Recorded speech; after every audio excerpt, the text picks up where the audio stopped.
What distinguishes those who give from those who don't? It turns out there are myths about that. To test them, we went to two parts of the country that have very different populations: Sioux Falls, South Dakota, and San Francisco, California. We asked the Salvation Army to set up buckets at their busiest locations in both places: Macy's in San Francisco, Walmart in Sioux Falls. The bell ringers collected donations for 2 days. Which bucket would get more money? Of course, San Francisco and Sioux Falls are different in some important ways. Sioux Falls is rural, and church is important here. More than half the people go every week. San Francisco is richer, and it's one of America's biggest cities. And here only 14% of the people attend church weekly. It's also known as a very liberal city, so I would assume people here would give a lot.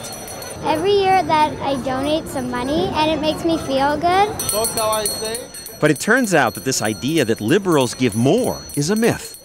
These are the 25 states where people give an above-average percent of their income. 24 were red states in the last presidential election.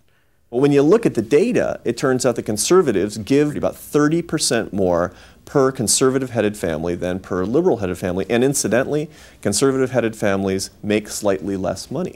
Syracuse University professor Arthur Brooks spent the past year examining 15 national databases, the results of surveys of tens of thousands of Americans. His new book about it, Who Really Cares?, reveals that when it comes to giving, the conservative-liberal difference goes beyond money.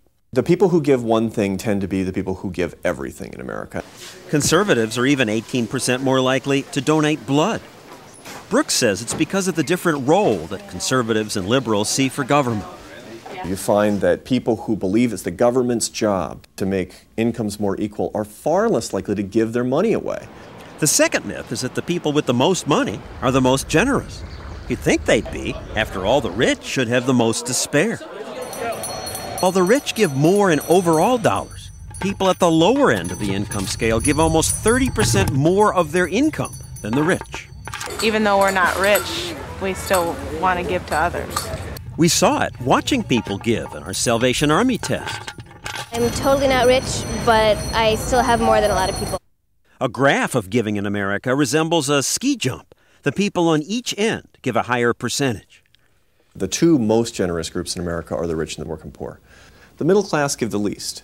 Well, if people in the middle class say they can't afford to give more, how can the low-income people afford it? When you look at the evidence, everybody can afford to give. Many researchers told us lower-income people give more because they think they're more likely to need charity at some point. I remember a time when, honestly, I couldn't afford a gallon of milk for my son when he was little, and I had a good friend that stepped in and helped me, and I've never forgotten that.